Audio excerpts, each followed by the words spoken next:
Eh kaso, ang gusto ko, nung gumilid ka rito sa kanan, hindi na makakadaan yung mga daga. Hindi na sila makapaglaro dyan sa gilid. Maluwag pa yan eh. So, lagay mo, kapitan mo ulit, lagay mo sa reverse. So, yan yung gagawin mo, half lang ng kanan, half. Panoorin mo.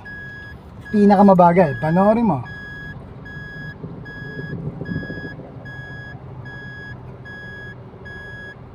Kailangan di na magkasya yung mga daga. Babagalan mo pa. Konting mabagal. Pinakamabagal, yung usad pagong. Dapat meron kang mabagal. Kasi yan ang mahirap eh. Okay then, half mo ng kaliwa.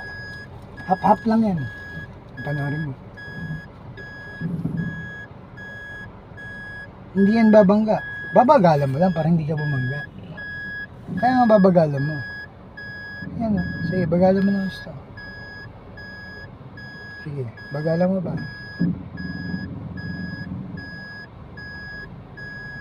Okay, then tuwid mo na. So bumangga ka ba? May naramdaman ka bang sumabi? Importante ito. Ha? So kalahati-kalahati. Half yan. Half. Napaka-importante niyan na marunong ka pumina. Ito na yun, no? Ayan, no? Na. Ano? Diba? Pwedeng try Yan yung tipong umiiyak na yung Ferrari, kinabayan mo, uy, yung kotse ko, pero hindi mo pa pala nababangga, di ba? Pero siya umiiyak na, di ba? So, yun yun, no? Yun yung technique nun.